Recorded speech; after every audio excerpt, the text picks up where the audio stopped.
से सभी लोगों को मालूम है, हम जो कर्नाटक की टीम बीदर की आदरणीय मनोज दादा जरंगे पाटिल को मिलने के लिए हम उनके अंतरवली सिराटी को पहुंचे हैं। आदरणीय दादाजी को मिलकर बड़ा प्रसन्नता से मुझे कहना पड़ेगा कि दादा ने हमको समय दिया है, हम उनके ऋणी रहेंगे। पूरा बीदर जिले के मराठे उनके लिए कृतज्ञ हैं, जिन्होंने हमारे लिए इतना समय देकर 10 तारीख आने का उन्होंने वादा किया है। 10 अप्रैल को बीदर में बड़ी जंगी सभा होगी मराठाओं की, उसके लिए दादा पदार्पण करेंगे, उन्होंने संबोधित करेंगे। आज बड़ा खुशी हर्षित होकर मुझे आपको सबको संबोधित करना पड़ेगा कि दादा ने इतने उनके व्यस्त समय में हमको समय दिया है। मैं दादाजी को कहा कि आपकी जिम्मेदारी सिर्फ महाराष्ट्र नहीं है, पूरा भारत देश मराठा आपके लिए वचनबद्ध है। आपके पूरे लोग आपके कार्यक्रम को देख रहे हैं। अटक से लेकर कटक तक पूरा मराठा आपके पीछे है।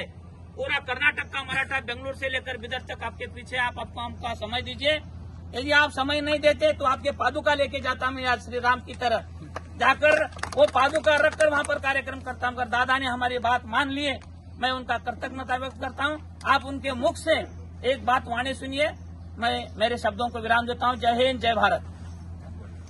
दादा, तुम्ही आता बीदरचा जे दौरा आहे आता किती तारखेला आणि कसा दौरा असणार आहे? आता शेवटी काय आहे की हा उठाव करावाच लागणार आहे देशभर।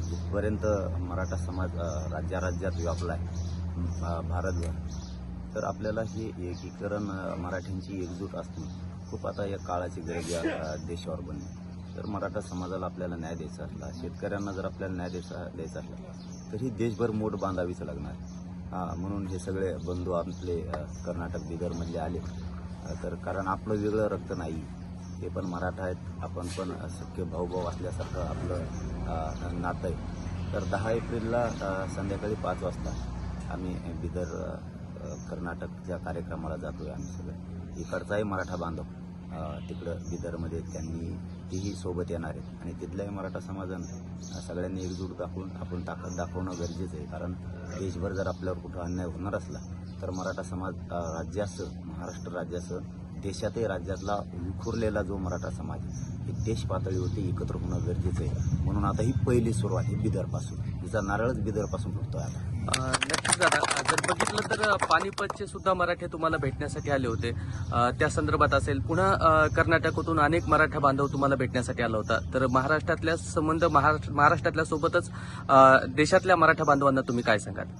नाही, मी आता सांगितलंच की अन्याय किती दिवस सहन करायचा, इतकी शूरवीर जात आहे मराठा समाजाची। आणि ज्यावेळेस देश राज्य संकटात असताना मराठ्यांनी स्वतःच्या छातीवरती त्यावेळेस जनता सुखी राहावी म्हणून तलवारी घेतलेल्या छातीवरती स्वतःची। पण आज ज्यावेळेस तो अन्यायाचा खाईत डुबला, त्याला कुठेतरी न्यायाची अपेक्षा करतो, त्यावेळेस आपल्याला देश पातळीवर हे बांधणी करणं खूप गरजेचं आहे। आणि हरियाणा असेल, मध्य प्रदेश, गुजरात पासूनचे मराठी सगळे आले होते, राजस्थानचे मराठा समाज सगळा आला होता, बिहारमधला सुद्धा मराठा समाज एकजूट होण्यासाठी आव्हान करतोय। तर मग आता आपण कधीतरी ही सुरुवात करायचीच होती। योगायोगानं बीदरच्या मराठ्यांनाच खरं मान द्यावा लागेल की त्यांनी ही सुरुवात घडून आणली की चला आपण पुढे होऊन आपण करू, आपण सगळं आपल्या बीदरमधला, आपल्या कर्नाटक राज्यामधला सगळा मराठा एकत्र करूया तिथं बीदरमध्ये। आणि हे चांगला संदेश आहे त्यांचा। बेळगावपासून जेवढा कर्नाटक राज्यातला जेवढा मराठा आहे त्यांनी बीदरचं आव्हान केलेलं आहे। सत्यता तर ही फक्त बीदरमधला मराठा एकत्र येणार, पण माझी तर त्यांच्याकडे आणखीन जास्तीची समाजासाठी अपेक्षित आहे कर्नाटकमधला मराठा जेवढा आहे तेवढा जर बीदरकडे तुम्हाला शक्य झालं तर बघा, प्रयत्न करू, आव्हान करा की कर्नाटक राज्यातला सगळा मराठा एकवटला पाहिजे एका जागेवर। आता ही नांदी, ही जी सुरुवात ही एकीची आता बीदरपासून सुरू झाली असं म्हणायचं। ही मानच आता बीदर कर्नाटकने घेतलाय, हे शुभारंभच तिथून होतोय। आता पुरा देशभर मी हे कार्यक्रम देऊन देशातलाच, कारण आता पायवाट बीदर कर्नाटकनं पाडली मराठा एक करण्याची। एकजूट ही कशी असते ही महाराष्ट्रानं दाखवली, पण बाहेर राज्यात काम करण्यासाठी मला बाहेर पाऊल वाढायला लावलं, ही बीदरलाच मान द्यायला लागणार की देशातला मराठा समाज एकत्र करा। तर आपण आता देशातल्याच काम करायला सुरुवात करतो। आता झाली म्हणायची सुरुवात बीदरपासून 10 तारखेपासून, 10 एप्रिलपासून ही सुरुवात आहे।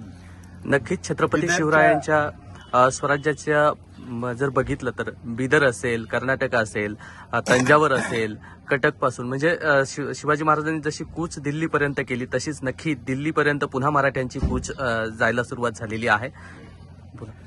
बिदरच्या मराठा समाजाच्या वतीने, कर्नाटक राज्याच्या सगळ्या मराठा समाजाच्या वतीने आम्ही तुम्हाला धन्यवाद देतो मनोज दादा. आणि मनोज जरांगे दादाचा मराठा